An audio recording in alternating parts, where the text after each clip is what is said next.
आप नाम जप करते हैं, माला घुमाते हैं, भजन सुनते हैं, फिर भी अंदर वो शांति नहीं मिलती जिसकी आपको तलाश है। क्यों?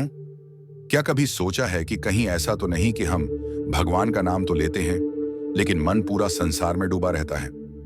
आज मैं आपको वो बात बताने वाला हूं जो ज्यादातर साधक सुनना ही नहीं चाहते। ध्यान से सुनिए। आप कितने समय से नाम जप कर रहे हैं? एक दिन, एक महीना, एक साल? कमेंट में जरूर लिखिए। जब तक भोगों का चिंतन होगा, भोग क्रिया होगी, तब तक भगवानंद नहीं मिलेगा। लिख लो इस बात को। क्या? जब तक जगत का चिंतन होगा, भोगों का चिंतन होगा, भोगों की क्रिया होगी, तो भजन करने पर भी भगवानंद का स्मरण नहीं होगा। तो क्या भजन व्यर्थ चला जाएगा? नहीं, उसका फल मिलेगा। पर भगवानंदरित हो गया तो तुम तो जीवन मुक्त हो गए। इसलिए अपनी वृत्ति को विषय भोगों के चिंतन से बचाओ। अपने शरीर को विषय भोग क्रिया से बचाओ। शरीर से सेवा करो, वृत्तियों से चिंतन करो, खूब सत्संग करो, भगवान की लीलाओं का गान करो, श्रवण करो, साधुओं के दर्शन करो, उनके वचन सुनो और एकांत में रहकर गुरु आदेश से उपासना करो। तब तुम्हें आनंद प्राप्त होगा। फिर सुन लो, जगत का चिंतन, भोगों का चिंतन, भोगों की क्रिया जब तक होती रहेगी तो दो चार माला से घुमाने से भगवानंद की स्फूर्ति नहीं होती। इसीलिए इष्टाकार वृत्ति करनी पड़ती है भगवानंद की अनुभूति के लिए। तो तुम नाम जप करो, सत्संग करो, भगवत लीलाओं का गुणानुवाद करो, श्रवण करो, साधु महात्माओं का दर्शन, उनके वचन, एकांत में गुरुदेव प्रदत्त उपासना करो, तो तुम्हारी चित्तवृत्ति में भगवत आनंद हो जाएगा। ये साधन बताए, इन साधनों से इष्ट देव में ममता होने लगती। जिसको विषय कड़वा लगने लगे तो जान ले हम पर बहुत बड़ी कृपा हो रही है। अंदर से जिद आ जाए, मुझे नहीं चाहिए, जैसे कोई किसी को मन दिखावे तो घृणा हो जाए। नहीं, जब आप ऐसे चलेंगे तो विषय भोग आपको घृणास्पद लगने लगेंगे। नहीं, अंदर से आने लगेगा। नहीं, अभी अमृत जैसा चिंतन होता है। जब अमृत जैसा चिंतन प्रभु का हो और विष जैसा चिंतन संसार के भोगों का हो, ब्रह्मादिक के भोग विषम लागत विषम, जैसे बरहिया खीर रब्धी सब बना रखा। कान में कोई विश्वास पात्र आदमी आ कह दे, भाई हमें संशय है इसमें जहर मिलाया गया, अब एक कवल खा के दिखाओ, आप डर जाओगे। ऐसे ही महापुरुष कह रहे हैं, हर विषय में आसक्ति रूपी जहर है, मत भोग ये जहर, जन्म जन्मांतर बढ़ता चला जाएगा। इष्ट देव की अनुभूति, रूप दर्शन, साक्षात्कार उसी को होता है जो विषयों के भोगों में ऐसी अरुचि हो जाती। जो निरंतर नाम जप करता है, सत्संग सुनता है, भगवत लीला गुणानुवाद गायन करता है, श्रवण करता है, साधु दर्शन करता है, एकांत देश में गुरु प्रदत्त उपासना करता है। प्रेम मार्ग में चलने वाले उपासक को न माया पर विचार करना है, न प्रारब्ध पर विचार करना है। प्रारब्ध ज्ञानियों का होता है। माया पर विचार करने के लिए विवेक चाहिए। तुम्हारे लिए एक ही स्थान है, नाम जप। माया कैसी हरि जाने, प्रारब्ध हरि जाने। महापुरुषों के वचनों को समझो। अपने उपास देव के नाम जप के सिवा प्रेम प्राप्ति के लिए और कोई भी बात सोचे ना। प्रेम मूल या नाम है, सीधी बात पकड़ लो। प्रेम में यदि स्थिति प्राप्त करनी है तो नाम को पकड़ लो। प्रेम मूल या नाम है, निरंतर नाम।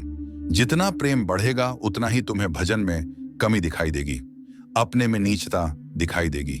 यह प्रेम का लक्षण है। यदि कहीं प्रेम में विचार, माया, विवेक, प्रारब्ध, तो समझना चाहिए कि अभी प्रेम नहीं आया। प्रेम यह सब चिंतन करने के लिए समय नहीं देता। प्रेम मार्ग का पथिक तो बहुत निराला होता है। ऐसे जो निरंतर भजन में लगे हुए हैं, वह प्रेमी गृहस्थ में रहते हुए भी बहुत बड़े महात्मा हैं। जो जंगल में रह के प्राप्त किया जाता है, वो घर में रह के उसने प्राप्त कर लिया। इसलिए कोटि कोटि वंदना है उस गृहस्थ की जो निरंतर नाम जप करते हुए प्रभु से प्रेम ऐसे दर्शन होते हैं। गृहस्थ आते हैं, आंसू चल रहे हैं, बस मुझे और कुछ नहीं चाहिए। प्रिया प्रीतम का चिंतन चलता रहे, चाहे जैसे बोल रहे हैं, लेकिन हृदय तो शीतल है। प्रियाल के लिए प्रवाह कर रहे हैं, मांग रहे हैं प्रियाल का चिंतन। ऐसे महापुरुष के लिए गृहस्थ और विरक्त में कोई भेद नहीं, जंगल और घर में कोई भेद नहीं है। प्रेम दो प्रकार का होता है, सकरी और अकरी। सक्रिय प्रेम वासना को लेकर के होता है। निमित्त देखो प्रभु, आपके सिवा हमारा कोई है नहीं, हमारी ये बात बना दो। महाराज संकट निवृत्त यद्यप वास्तविक को केवल प्रभु को ही अपना मानता है, यह पक्की बात है, लेकिन प्रभु से चाहता है, इसलिए उसे प्रेमी तो कहा जाएगा। लेकिन वो सक्रिय है, क्रियावान, निमित्त। वो निमित्त रहित विशुद्ध सहज प्रेम नहीं है, सहज प्रेम नहीं है, यह सक्रिय है। ऐसे प्रेमियों की कोई खास गणना नहीं, मतलब इनका कोई खास महत्व नहीं माना गया प्रेमी जनों के बीच में। क्यों? क्योंकि जिस दिन इनकी वासना की पूर्ति हो जाएगी उस दिन से इनका लगाव कम हो जाएगा। यह सिद्धांत है। और जो निष्क्रिय प्रेमी होते हैं, निष्काम कोई निमित्त नहीं, ये भगवान को अधीन कर लेते हैं। अपने इनके संग डोलते हैं भगवान, जैसे कोई अत्यंत रूपवती है पर वो अन्य किसी से प्रेम करती है। तो क्या आप पति उसे अपने हृदय का प्रेम संपूर्ण दे पाएगा? नहीं दे पाएगा। कोई रूपवती नहीं है, गुणवती नहीं है, लेकिन अपने पति के अनन्य है। वास्तविक प्रीति को जानने वाला पति उसके हाथ बिक जाएगा। ऐसे हमारे श्री हरि है। यदि आप कहीं अन्य भाव रखते हैं कि मेरा यह काम बन जाए, मेरा यह काम बन जाए, मेरा यह काम बन जाए, हरि को ही बचते हैं, माना तो हरि आपकी वो इच्छा की पूर्ति करेंगे पक्का। जो इच्छा कर हो मन माही हरि प्रसाद कछ दुर्लभ नहीं। पर वो आपके अधीन होंगे नहीं। आप सौदा कर लिए हो, लेकिन जो कुछ नहीं चाहते हैं वो उस पतिव्रता पत्नी की तरह है जो केवल पति से प्यार करती, फिर पति को अधीन होना पड़ेगा। उसके प्यार में ऐसा वो पातिव्रत धर्म से युक्त अनन्य रसिक उपासक होता है जो अपने इष्ट को अधीन करे। जीवन का लाभ यही क्या मांगोगे? संसार ये तो अपने आप पीछे पड़ा रहेगा। बात ये बाधा रूप में मिल जाएगा जिसे तुम मांगना चाहते हो। चलो तो आगे प्रेम मार्ग में यदि आप प्रभु से कुछ नहीं मांगोगे तो सबके अधिकारी बन जाओगे। आप कुछ मांग लिया तो कुछ हाथ लगेगा, सब कुछ नहीं और कुछ नहीं मांगा तो सबके अधिकारी बन जाओगे आपको, और अधिकारी के बन जाओगे, कुछ चाह ही नहीं रह जाएगी। सच्ची बात ना, नाम जप का ऐसा प्रभाव कि बाल भक्त ओम प्रकाश जी के जीवन चरित्र में पड़ा गया। दिन प्रतिदिन रति खत्म होती जा रही। संसार की गजब की बात है कि 74 दिन तक कोई खान पान नहीं। सशरीर भगवान का आलिंगन प्राप्त किया। सशरीर ऐसा नहीं कि कोई चिदानंद देश है, उसी शरीर से आलिंगन प्राप्त किया और फिर सखा भाव से मुक्त हो गए। आज भी उनकी समाधि बनी हुई है। चामुंडा के सामने ऐसे नाम जस्कूल से शुरू किया, नाम जप ऐसी उच्च कोटि की कम अवस्था में स्थिति प्राप्त कर ली। नाम जप में बड़ी अपार सामर्थ्य है, पर हमें लगता है कि प्रभु से यदि ना मांगा जाए तो बहुत ज्यादा लाभ मिल जाएगा। हम लोग बहुत कमजोर हृदय की मांग कर बैठते हैं। कई बार ऐसी परिस्थितियां आती हैं कि साधक को विश्वास नहीं रहता। विश्वास क्यों नहीं रहता? जैसे बड़ी भयावह परिस्थिति आने वाली है। अब उसको लगता है पता नहीं भगवान जानते हैं कि नहीं जानते, सुना कि नहीं सुना। हे भगवान, आप ये काम बना दो, बस आप इस विकट परिस्थिति से निकाल दो नाथ, बस जीवन भर भजन करेंगे आपका। प्रभु प्रभु आप बचा लो बचा लो। तो जब बच गया तो आप देख लेना वह जो आपकी प्रीति थी प्रभु से कम हो गई, आपका जो अपनापन था वह कम हो गया। ऐसे आप अगर 100-200 बार ऐसे मांगते चले जाएंगे तो आपका भजन ही नहीं चाहिए, वो स्वामी को अधीन कर लेता है। ये बात आप अच्छे से समझ, अगर आपने कुछ स्वीकार कर लिया तो वो फिर बिकेंगे नहीं, आप ना तो वो बिक जाते हैं।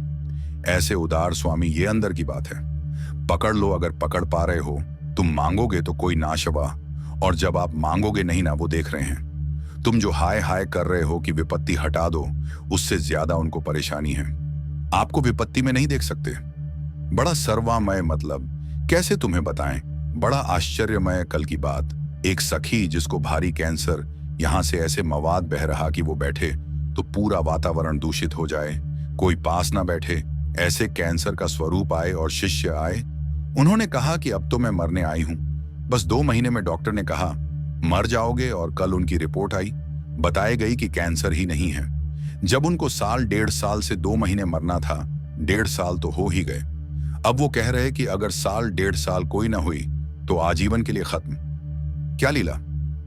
प्रभु की केवल आश्रय भगवत आश्रय, और वो ये नहीं चाहती है कि हमारा कैंसर ठीक, वो यही चाहती थी कि बस इस रज में प्राण निकले, मैं श्री जी की सेवा में जाऊं। और श्री जी कहती हैं, और सुनो, हमारा यश अभी और नाम जप कर लो और फिर आओ। हमारे पास एक बड़ा आश्चर्य देखने को मिलता है कि यह चीजें विश्वास के लिए कह रहा हूं। ये चीजें मतलब जहां कोई गुंजाइश नहीं है। ऐसी स्थिति है कि जब पहली बार डॉक्टर देखता है तो कहता है बस जितने दिन है उतने दिन है।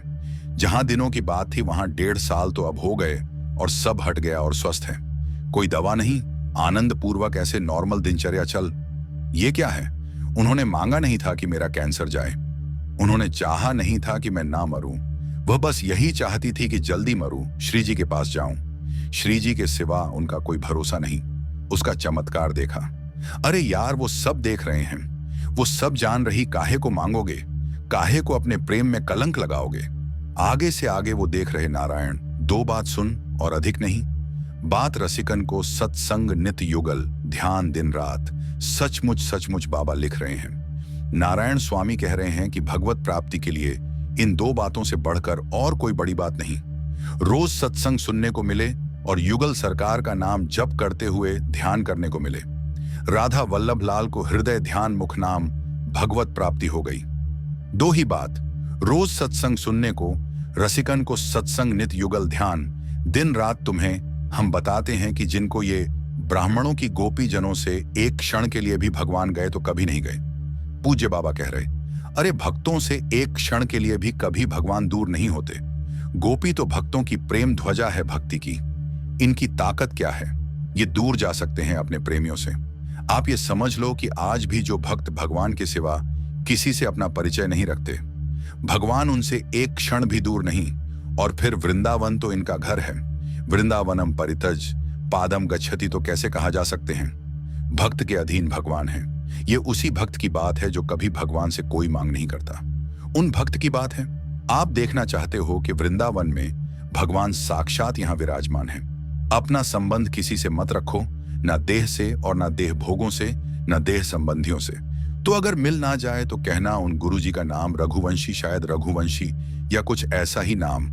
ये जो धर्म सम्राट करपात्री जी का विद्यालय, संस्कृत विद्यालय है, जो बड़े बड़े महापुरुष जन उनसे पढ़े हैं, उनका साईं वो पहली बार जब काशी से वृंदावन आए, बड़े ही महाभागवत नाम जापक धर्म मर्यादा के गुरु रघुवंश जी को क्या ऐसा स्मरण हमें नहीं है?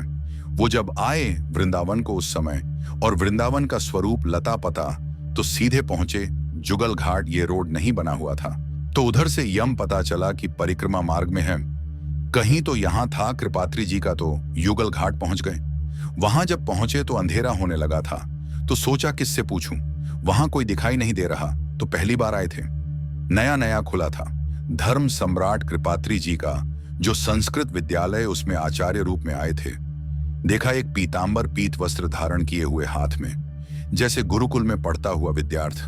गुरुजी दंडवत दंड। हमें लगे कि गुरुजी तुम कुछ जानना चाहते हो।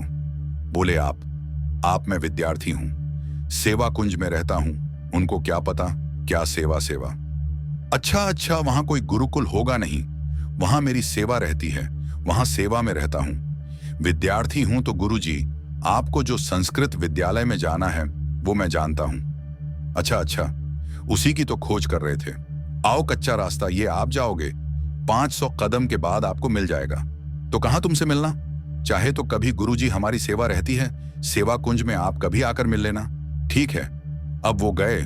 जब वहां पहुंचे तो उनको बार बार वह शब्द गुरुजी गुरुजी गुरुजी, बार बार वो मृद शब्द। तो वहां जो कुछ विद्वान ब्राह्मण उनसे कहा कि मैं एक बार उस विद्यार्थी को धन्यवाद देना चाहता हूं। मैं बहुत व्यथित था कि मुझे कैसे तो सेवा कुंज उसने बताया है।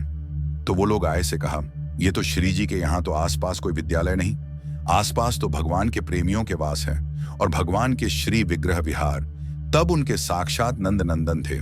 साक्षात पहली ही बार में ये हम उनके श्री मुख से सुना। बिल्कुल वयोवृद्ध से सब पकड़ के लाए हुए थे। स्वामी अखंडानंद जी के उसमें बैठ करके वो ये वृंदावन की पहली कृपा अनुभूति मुझे साक्षात श्याम सुंदर का। ऐसा तो यहाँ यदि अन्य आश्रय अन्य संबंध रहे तो बहुत जल्दी भगवत साक्षात्कार हो जाए। श्री नथियाबाई जी, कोई संबंध नहीं, किसी से नहीं। यहाँ आए सेवा कुंज के पीछे उनका छोटा सा अब निर्माण हो गया।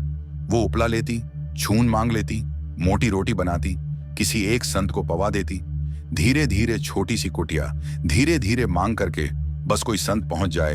1 बजे 2 बजे 4 बजे भाई जी राधे थे, भूख लगी, भाई जी भिक्षा मिलेगी। रुक बाबा तुरंत व्यवस्था करती और पवाती। अब धीरे धीरे ऐसा कि पूरे गांव में जाती, आटा मांग के लाती, कंडा बिन के रखती, 10-20 संतों को पवाती। एक दिन बैलगाड़ी में वो मांग के जो चूल्हा आदि कंडा आदि सब ला रही थी। संध्या का समय हो गया, कच्चा मार्ग था, वर्षा होने लगी। छाता लालटेन लेकर के, क्योंकि आटा संतों का है, लकड़ी संतों की अगर भी जाएगी तो कल भिक्षा नहीं होगी। ए माई, ये छाता ले, हम तो अवस्था के हैं, हमें कोई फर्क नहीं। अरे नहीं लाला, तू भी जाएगा, बड़ा सुकुमार है तू। नहीं, ये और भीते हुए लालटेन आगे लेकर के चले। कुछ समझ में नहीं आया। जब वहां नथियाबाई अपनी कुटिया में से पहुंच गई, वो गली से निकल गए। जब दूसरे दिन दर्शन करने गई तो वहीं छाता वहीं लालटेन ली। बिहारी जी उनको, अरे बोले तू था, मैं तो समझ ही नहीं पाई। ये वृंदावन धाम है, रोज ठाकुर जी मिलते हैं, पर बड़े लीला बिहारी हैं। अगर किसी से संबंध रखते हो तो देख नहीं पाओगे, और अगर केवल उनसे संबंध रखते हो तो पक्का समझो कोई ऐसा वृंदावन वासी जो प्रियालाल का अनन्य ये नहीं कह सकता कि मुझे प्रियालाल का सानिध्य नहीं मिला। ये घर है उनका, आपका कोई और है, आपकी कोई ठौर है, इसलिए ये छुपे हैं, नहीं तो पक्का वृंदावन परितज, बाद में कम न गच्छत। यदि अन्य कोई चाह नहीं, अन्य कोई संबंध नहीं, तो फिर ये वृंदावन बिहारी तुम्हें दर्शन दिए बिना कैसे रह सकते हैं। ये सर्वव्यापक भगवान है, एक तरफ ज्ञानियों के लिए, लेकिन प्रेमियों के लिए उनके लाडले प्रगट ठाकुर हैं। ये भक्त अनुग्रह विग्रह है, इसलिए जो इनकी भावना में रहता है टकराते रहते, किसी किसी रूप में रोज मिलते, रोज देखो पहचानो। इसीलिए कहते होश में रहो, ये वृंदावन धाम है। इसलिए उपासक को श्रीधाम का यदि सानिध्य मिल गया है तो सानिध्य का लाभ लीजिए। किसी की निंदा मत कीजिए, किसी का अपमान मत कीजिए, खूब नाम जप कीजिए। श्रवण रसेंद्रिय वाकेंद्र जनेंद्र, इनको भगवत प्रसाद से संयम में रखा जाए। यही चंचल होकर के हमें भ्रष्ट कर देती हैं और अचंचल होकर हमें प्रभु में स्थित कर देती हैं। इनको चंचलता रहित करने के लिए सरल उपाय है नाम जप और सत्संग। सत्संग आपको रोज संभालेगा, नाम जप आपको पावर देगा, जिससे आपके द्वारा ये जो त्रुटियां हैं ये होंगी नहीं। खूब नाम जप कीजिए।